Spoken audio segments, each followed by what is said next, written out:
Agribank Kosonsoy filialida tadbirkorlar bilan faol uchrashuv mavjud. Ismim Fidoyev To'yxon Hamzao'g'li. Mahalla bankirman. Hozirda 2023-yil 28-yanvardan buyon Agribankda o'sha mahalla bankir lavozimida ishlab kelmoqdaman. Bizda hozir mahalla tizimida ko'plab kreditlarimiz mavjud. Prezidentimiz yangi farmonlarga asosan ishsiz fuqarolarga ham kredit mahsulotlarimiz berib, tadbirkorlarga jalb qilyapmiz. Endi sizlarga kredit mahsulotlarimiz bo'yicha tanishtirib o'taman.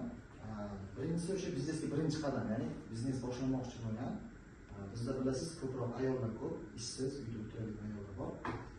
5 million so'mdan o'sha biznesga birinchi qadam yo'nalishi bo'yicha kredit mahsulotimiz bor. 1 yil muddatga sug'urta polisi kafilligi asosida 5 million so'mgacha o'zimiz vaqt qilgan bo'lsa, o'sha tikuvchilik bo'lgan bo'lsa, tikuvchilik bilan vaqt qilgan bo'lsa, 1 yil muddatga 5 million so'mga kreditimiz beriladi.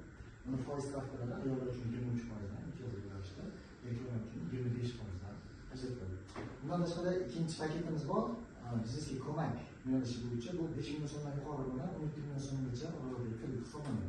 Bu 4 yil muddatga 6 oy imtiyozli davr bilan. Imtiyozli davrda faqat o'sha foiz qismini to'laysiz xolos. Buni foiz stavkasi o'sha ayollar uchun 23%dan, erkaklar uchun 25%dan. Bunda ta'minot sifatida sug'urta polisi yoki bo'lmasa 3-shaxs kafilligi, ya'ni ishlovchi odam kafil bo'ladi. Bundan keyin paketimiz bor, 12 million so'mdan yuqori bo'lgan, 50 million so'mgacha bo'lgan kreditimiz. Bu mahalla loyihasi dasturi doirasida berilgan kreditimiz. Bu ham xuddi shunaqa o'zimiz bilan qilgan ishsiz fuqarolarga kafillik sifatida 3-shaxs kafilligi talab qilinadi. Buni muddati 5 yil muddatga 2 yil imtiyozli davr. Bundan o'sha imtiyozli davr faqat foiz qismi chiqadi. Xo'p, bundan tashqari yana agar tadbirkorlik bilan shug'ullanib kelayotgan, oborot bo'lgan fuqarolarga ham katta 312 sonli qaror asosida 100 million so'mdan 3 million so'mgacha kreditimiz mavjud. Kosonsoy 3-toifa bo'lganligi uchun 21%dan muddatlar uchun 19%dan bundan chegirmasi mavjud. Ayollar uchun kredit ajratib beramiz. 100 million so'mgacha hech qanaqa garov talab qilinmaydi. Agar garovingiz bo'ladigan bo'lsa, 3 million so'mgacha olish mumkin. Jazatda yoki bo'lmasam, internetda bo'lsa, 1 yil davomida lekin faoliyat olib borgan bo'lishi kerak. 1 yil davomida o'sha o'zini oborotini qilib, faoliyat olib borgan bo'lishi kerak. Buni muddati 7 yil, 2 yil imtiyozli davr. Buni endi savol bo'lishi mumkin sizlarda.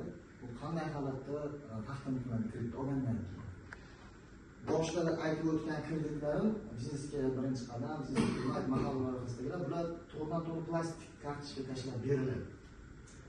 Endi hozirgi aytgan 312 sonli qarorim bo'yicha bu o'sha siz qaysi yo'nalish bo'yicha mahsulot olmoqchi bo'lsangiz yo nimadir yetkazib bermoqchi bo'lsangiz, o'sha ta'minotchiga tashlab beradi. Ta'minotchi orqali shu kerakli mahsulotlar olinadi. Xo'p, bundan tashqari yana kreditimiz mavjud. Hokim yordamchilari dasturi bor, o'sha platformasi bor. Platformasi orqali oilaviy tadbirkorlik yo'nalishi bo'yicha kredit mavjud. Buni foiz stavkasi 18% hisoblanadi. Ya'ni shu ma'lum bir yo'nalishlar bo'yicha taqdim etiladi. Agar baliqchilik yoki bo'lmasam qanaqadir tadbirkorlik bilan shug'ullanmoqchi bo'lsa, o'sha hokim yordamchisi ushlangan holatda platforma orqali ariza qabul qilinadi va unga 30 million so'mgacha kredit ma'lumotlar beriladi. Hozircha bor kreditlarimiz shular. Bundan tashqari bizda ishlovchilarga, byudjet tashkilotlarida ishlaydiganlarga ham kreditlarimiz mavjud. Hafta o'sha 100 million so'mgacha mikroqarzlarimiz bor, kredit kartalarimiz bor, ipotechnik kreditlarimiz mavjud. Yilgacha o'sha hozirda yana yangilik aytib ketasizlar. Ipoteka kreditini ishsiz odam olsa bo'ladi. Agar ishsiz bo'ladigan bo'lsangiz, shu boshqa 25% to'lagan holatda o'zingiz bank qilib turib bemalol ipotechnik kredit olib yurib bo'lishingiz mumkin. Kichkina savollar yo'qmi kredit masalalari bo'yicha? E'tiborlar uchun